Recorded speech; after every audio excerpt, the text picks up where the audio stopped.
The 2025 college football season just got a little bit crazier after week 8. We saw so many upsets, so many just unexpected finishes.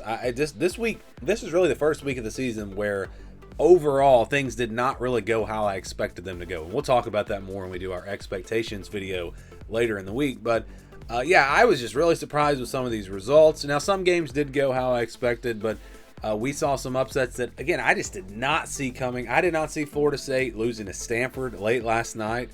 I thought that, I thought Utah and Texas Tech would take care of business. Both of those teams. I mean, there were just a ton of things happening this weekend. It was a crazy week. And this is shaping up to be, I really think this could be a 2007 type season. I think we're going to see chaos. We're going to get into it. Let's go ahead and get into it. 5 takeaways from week 8. And we'll start with the SEC. The parity in the SEC is insane. It is. I don't remember it ever being like this ever. I've been around a while, but this has been a crazy college football season, or a crazy season in the SEC specifically. Alabama and Texas A&M are on top in the standings, and it feels like those teams have the best path to get to the SEC championship. But I don't know. I mean, they both have tough games left, and all of these teams are just so even. Almost every game was a one-score game this past weekend. I'll just run through the scores. Vanderbilt beat LSU by 7. Now, Oklahoma did beat South Carolina pretty easily. I think South Carolina might be the worst team in this conference. They're the team that has kind of gotten blown out the most. Georgia, Ole Miss, what a game that was. 8-point game, one-score game. Florida beats Mississippi State 23-21, one-score game. Texas A&M, just talked about them being potentially one of the favorites to get to Atlanta. They beat Arkansas, who's been one of the worst teams in this conference, 45-42. I mean, possibly the worst team in the SEC against the best team in the SEC, and it was a 3-point game. That is how crazy it has been. Kentucky has also looked like one of the worst teams. They only lose to Texas by 3 points in overtime. Then you had Auburn, Missouri, another overtime, a double overtime game. That was a 6-point game. Alabama did beat Tennessee by 17, but that game was actually a lot closer than the score would indicate. Really, one play is the reason why that game wound up being not. I think it would have been down to the wire if Tennessee had just scored a touchdown there before the half instead of throwing the interception that was turned into a pick six going all the way to the other end of the field.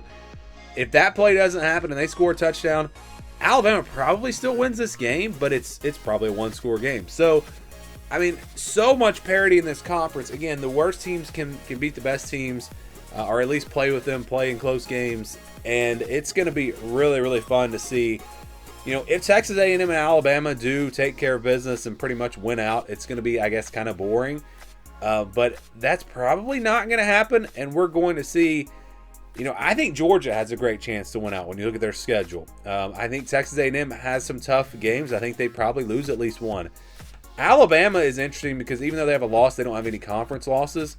And you look at their schedule with some big games at home, I think Alabama might actually have the inside track to get to Atlanta.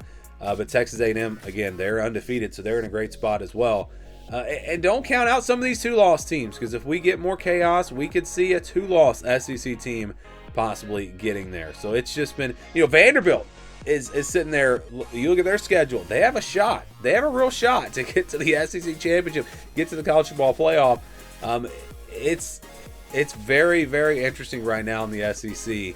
And like I said, I just don't really remember it being like this. But that's our big takeaway, number 1 takeaway. Number 2 takeaway, we're going to talk about some of the other conferences. The ACC race just got crazy. So many different things happened, not just Miami losing. Obviously, that was the big one. Miami going down. They were undefeated, felt like they were the favorites in the ACC. But also the fact that SMU beat Clemson. Now SMU, you look at SMU and Virginia, and we've got the standings for you. SMU and Virginia both 3-0. Georgia Tech undefeated with that win over Duke. I mean, Louisville, because Louisville beat Miami, they are now sitting there in a great spot. I don't think Cal and Stanford or Clemson, those teams you see on the screen, I don't think they're serious contenders. But I think you have to look at Georgia Tech, Virginia, SMU, Pitt, Duke, Louisville, and Miami. 7 teams that have a real shot to get to the ACC championship. I can almost guarantee you that it is going to come down to tiebreakers. I think that that's probably what's going to happen. Now, Georgia Tech, Virginia, SMU, those teams could take care of business. I think, Georgia Tech is in a really good spot when you look at the rest of their schedule. SMU has some tough games. And then you've got Virginia. Virginia, if you remember back in the preseason when I was doing my predictions, I predicted Virginia to go 8-4, which was a lot higher than I think most people had Virginia. And it's not because I thought Virginia was going to be a great team or anything. I told you guys, this schedule sets up really well. So I'm going to read off the rest of the schedule for Virginia. They've got North Carolina, Cal, Wake Forest, Duke, and Virginia Tech. Those are all winnable games. They could win every single one of those games. Now, will they? Probably not. But again, if you lose one, then we're talking about tiebreakers, and I really think we're gonna have tiebreakers down the stretch here. Now, SMU has to play Miami and Louisville, so I think it's going to be tougher for SMU to run the table. But if they win one of those two games, then they eliminate whoever they beat, and then whoever they lose to, we have teams entering into these tiebreakers. Georgia Tech, their schedule the rest of the way: Syracuse, NC State, Boston College, and Pitt. Those are their 4 conference games left. They can win all of those games. NC State and Boston College on the road, Syracuse and Pitt at home. I mean, I don't know what's going to happen. The ACC just got crazy. Miami still has, again, SMU. It could be a tough game. I don't trust Mario Cristobal, especially after, once again, they lose a game that they should have won. I don't know what's going to happen. We could see, though, think about this for a second. We could see Georgia Tech or Virginia or SMU or Pittsburgh or Duke or Louisville. Like, one of those teams could not only get to the ACC championship, but win it and be in the college football playoff. Virginia could be in the college football playoff. Like, it's crazy to me what is happening in the ACC. Again, just when you thought Miami was going to run away with it and probably play Georgia Tech or something like that, now Miami might not even get to the ACC championship. They might get to the playoff and not get to the ACC championship because of this chaos in this conference. So it's very interesting. And, there are a lot of teams involved here, more than the Big 12. But the Big 12 also got crazy this weekend because we saw 2 results that totally shook things up. So BYU beating Utah knocks them down to 2 losses. And I don't know that a 2-loss team gets in. I didn't show the whole standings because I really want to focus on these 5 teams. But we've got 2-loss teams that are still in this conversation. TCU, Iowa State, Utah. It could get even crazier. But with these 5 teams all undefeated with 1 loss, you feel like out of these 5 teams, 2 teams will get there. You look at BYU, they continue to win. I've been hesitant on BYU, on ranking them too high because they've won a lot of close games. But the way this season is, I mean, it's just about winning because there are so many games across the country, outside of like the top teams in the Big Ten. Everybody else is playing close games. And so that's just what it is. You just have to win those close games. BYU's been able to do that. Cincinnati's been able to do that. Who would have picked BYU and Cincinnati at the top of the Big 12 at this point? Nobody. It seems to happen every year in the Big 12. I don't know that they're going to stay there, or at least both of them. Maybe one of them does. I think Texas Tech, if you look at the rest of their schedule, I think they're in pretty good shape. I think they probably went out. They didn't have their starting quarterback in this game, although Will Hammond's been playing pretty good football. Arizona State has been there. They've proven it last year. I think they have a real shot to win out. Houston probably not going to be there at the end. So it's going to come down to BYU and Cincinnati. Can those teams win out? Because they might have to keep Arizona State and Texas Tech from getting there. Or at least they might have to avoid tiebreakers. Because I think more than likely we're going to see tiebreakers in the Big 12 as well. So the ACC and Big 12 races are going to be so fun. And again, if Alabama and Texas A&M lose a game there in the SEC, that conference race is also going to be really, really fun. So college football this year is it's insane. It is insane. It is a lot of fun. Not so much in the Big Ten, though. I feel like these 3 teams, they continue to separate themselves in the Big Ten. Ohio State, Indiana, Oregon, all 3 took care of business.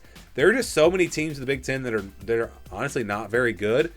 The Big Ten is kind of what the SEC used to be. The SEC had a couple teams there at the top that were always really, really good, and the rest of the conference was average. And that's what we're seeing in the Big Ten. The schedule sets up really well for Indiana, really for all three of these teams.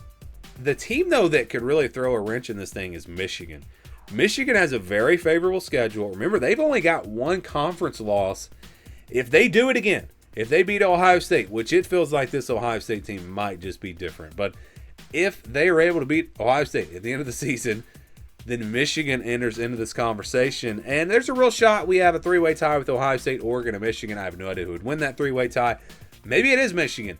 But Indiana really feels like the team in the driver's seat of the Big Ten when you look at the rest of their schedule. So, these teams have separated themselves.